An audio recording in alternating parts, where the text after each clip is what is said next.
बाजार के जाने माने दिग्गज और कोटक म्यूचुअल फंड के एमडी नीलेश शाह साहब भी हमारे साथ कार्यक्रम में शामिल हो रहे हैं। इससे पहले कि हम आपको खबरों वाले शेयर और नतीजे सारे बताएं, उससे पहले एक बार जरा नीलेश भाई से बात करते हैं। नीलेश भाई, गुड मॉर्निंग, स्वागत है आपका।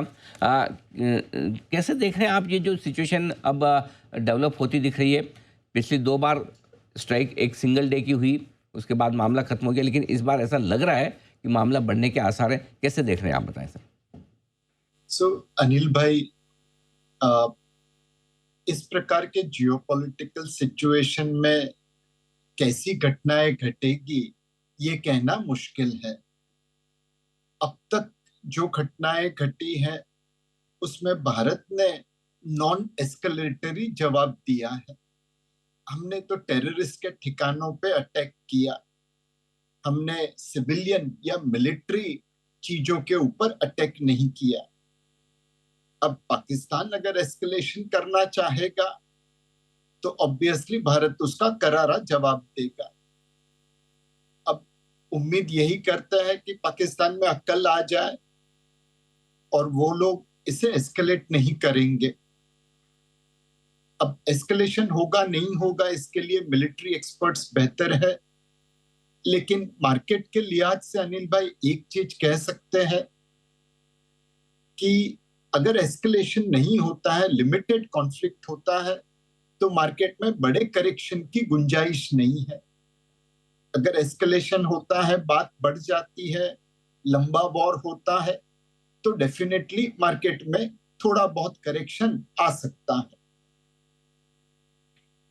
आपने सही कहा कि जिस तरह की हरकतें पाकिस्तान कर रहा है उसका करारा जवाब तो भारत की सेना दे रही है और देगी भी। ये अंदाज़ा लगाना तो बिल्कुल इम्पॉसिबल है कि कितना लंबा चलेगा और कितना बड़ा होगा, राइट? ऐसी सिचुएशन में बजाय अंदाज़ा लगाने के निवेशकों को क्या करना चाहिए, किस तरह से अप्रोच करें इस बाजार को? एक चीज अनिल भाई, निवेशकों को आपका चैनल देखना चाहिए ताकि वो डिसइंफॉर्मेशन से बचे। जी, अगर आप सोशल मीडिया पे जाएंगे तो ऐसे ऐसे वीडियो आर्टिफिशियल इंटेलिजेंस से जनरेट किए या पुराने किसी को चिपका दिए जो आपको गुमराह कर रहे हैं। तो अफवाहों पे ध्यान मत दे, पैनिक मत करिए गलत खबरों के ऊपर। जो अच्छे चैनल है, अच्छे एंकर है, उनकी बातों पे ध्यान रखिए।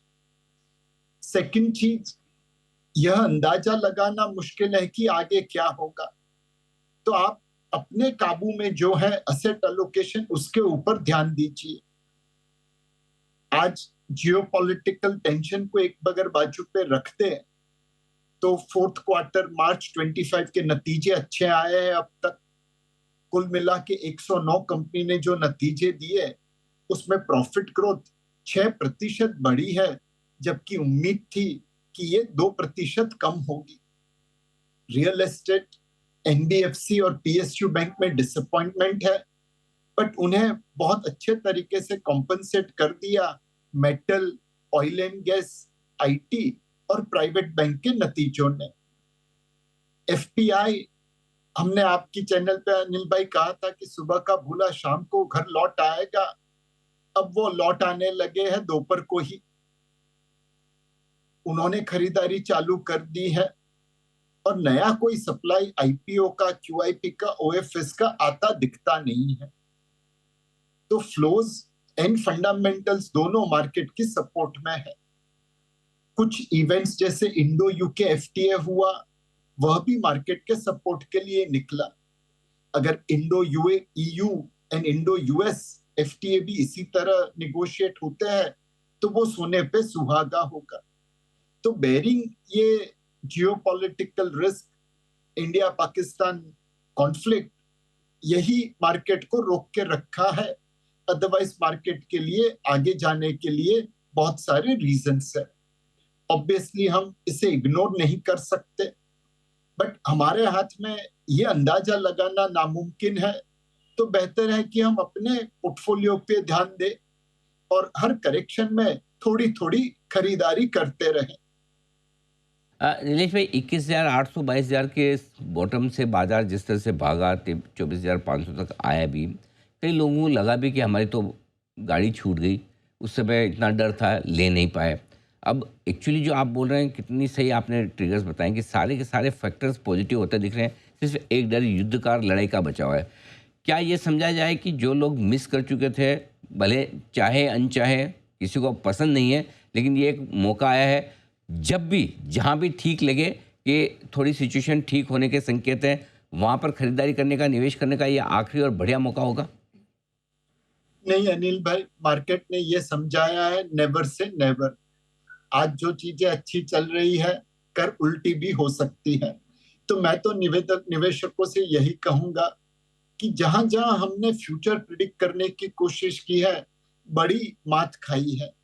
जहां जहां पे अपने काबू में जो चीजें हैं, जैसे एसेट एलोकेशन, कौन से सेक्टर लेना, कौन से स्टॉक लेना, उसके ऊपर ध्यान दिया है, तो ऑब्वियसली झटके जरूर खाए हैं, मार जरूर खाई है, लेकिन इवेंचुअली अपना पैसा अच्छा बना है। भारत की ग्रोथ स्टोरी बरकरार है। 62, 65 और 71 में भी भारत ने फुल फ्लेज वॉर लड़ी थी। उसके लिए हमें थोड़ी कीमत भी चुकानी पड़ी थी। महंगाई के दर बढ़ गए थे, फिस्कल डेफिसिट बढ़ गया था, ब्याज की दरें बढ़ी थी, जीडीपी ग्रोथ कम हुआ था, बट वो एक स्पीड ब्रेकर था। उसके ऊपर से भारत की गाड़ी तो गुजर गई और यहां तक पहुंच गई। तो करेक्शन निवेश करने के लिए एक अच्छी अपॉर्चुनिटी है। अनसर्टेनिटी ज्यादा है तो धीरे धीरे खरीदारी करिए, एक साथ आज का आज खरीदारी करना जरूरी नहीं है। बिल्कुल परफेक्ट और एकदम सही कहा। और आखिरी सवाल नीलेश भाई, म्यूचुअल फंड इन्वेस्टर्स के लिए जो ऑलरेडी इन्वेस्ट करके बैठे हैं, उन्हें थोड़ा डर लग रहा है कि कहीं सिचुएशन बिगड़ गई तो, लंबी चल गई तो क्या प्रॉफिट बुक कर लें, निकल जाएं, क्या करें? तो क्या उनके लिए क्या सलाह होगी आपकी, जो लोग एसआईपी के जरिए पैसा लगा रहे हैं और जो लोग ऑलरेडी इन्वेस्टेड हैं, दोनों के लिए बताएं सर। अनिल भाई, हमने तो हमेशा एक ही सलाह दी है लोगों को, मार्केट कहाँ जाएगा उसके अनुमान में समय व्यर्थ ना करे, अपने पोर्टफोलियो पे ध्यान दे। अगर आप आज मार्केट में ओवर इन्वेस्टेड है तो थोड़ी प्रॉफिट बुक कर लीजिए। अगर आप अंडर इन्वेस्टेड है तो एसटीपी चालू कर दीजिए 6-9 महीने की, धीरे धीरे निवेश करिए हर करेक्शन में। और अगर आप अपनी जरूरत के अनुसार निवेश करके बैठे हैं तो अपनी एसआईपी चालू रखिए। मार्केट में उतार चढ़ाव आते रहेंगे, बट अगर आप लंबी अवधि के लिए निवेश कर रहे हैं तो ये उतार चढ़ाव स्पीड ब्रोकर है, स्पीड ब्रेकर है, कोई वॉल नहीं है कि आपको यू टर्न मारना पड़ेगा। हर मकाम से हमारी इकोनॉमी आगे बढ़ती जाएगी। स्पीड ब्रेकर हमें थोड़ा बहुत रोक सकते हैं, बट यू टर्न नहीं मरवा देंगे। हमें आगे बढ़ना है और इसीलिए निवेश करना बहुत जरूरी है।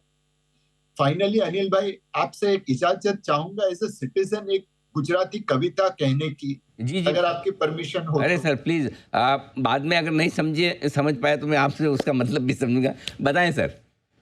ये एक हमारे महाकवि थे गुजराती में, कवि नानालाल करके। उन्होंने महाभारत में कुंती का संदेशा, जो दूत आया था उनके लिए युद्ध के पहले, उनके जरिए वो अर्जुन को भेज रहे थे। कविता कुछ इस तरह है: भिख्या भटकिया विष्टि विनवणी, कीधा सुजन ना कर्म, आर्य सुजनता दैन्य गणितो, युद्ध एज युग धर्म। पार्थ ने कहो चढ़ावे बाण, હવે તો યુદ્ધ એ જ કલ્યાણ। કહો કુંતાની છે એ આણ, पार्थ ने कहो चढ़ावे बाण। कुंता माता अर्जुन से कहती है, हम भीख मांगी, हमने रिक्वेस्ट करी, मिन्नतें करी, हमने निगोशिएशन किया, और एक जेंटलमैन, एक सुजन जो कर्म करता है वो सारे किए, उसके बाद भी उसे कायरता समझी गई, हमारा हक हमें नहीं दिया गया। तो अब पार्थ तू बाण चढ़ा, बिकॉज अब युद्ध ही कल्याण है, अब हमें युद्ध के लिए लड़ना जरूरी है। तो बस ये कविता है जो एक सिटीजन की तरह मैं अपने देशवासियों से कहूंगा कि हमने बहुत सारी मिन्नतें कर ली, बहुत सारी रिक्वेस्ट कर ली, बहुत सारी निगोशिएशन कर दी, दशकों तक यही की, बट अभी तो करारा जवाब देना चाहिए। बिल्कुल ठीक बात है। और आपकी भावनाओं का वाक़ई में सम्मान है नीलेश भाई। और ये दिल से निकल रही आवाज़, और बात सही भी है। हर एक हिंदुस्तानी चाहता है कि इस बार बहुत मुँह तोड़ जवाब दिया जाए, और वो दिख भी रहा है, दिया भी जा रहा है। और हम उम्मीद करते हैं, और पूरी शुभकामनाएँ हमारी सेना और हमारे सैनिकों के साथ है कि वो बहुत बढ़िया काम करें। और जैसा आपने एक शुरुआत में कहा, और मैं आपको पूरा विश्वास और भरोसा दिलाना चाहता हूँ, और साथ ही हमारे दर्शकों को भी, कि हमने पूरा संयम रखा है इस युद्ध के दौरान, इस लड़ाई के दौरान। हमने कोई भी, हम बार-बार, एक बार नहीं, 2-2 3-3 बार खबर को कन्फर्म करने के बाद ही चला रहे हैं। और कोई भी वीडियो वगैरह, जब तक कि ऐसा न लगे कि 100% हम कॉन्फिडेंट हो जाए, हम भले ना चलाएँ, देरी से चलाएँ, चलेगा, लेकिन ऐसा कोई काम नहीं करना है जिसमें कि लोगों को ऐसा लगे कि ये क्या हो गया, वो क्या हो गया। तो हम उसकी पूरी कोशिश कर रहे हैं, और अच्छी तरीके से कर रहे हैं। नीलेश भाई, बहुत बहुत धन्यवाद, आपने इस बड़े दिन समय दिया, और हमने सुबह सुबह आपको आमंत्रित किया, आपने समय भी दिया। Thank you so much sir, बहुत बहुत शुक्रिया।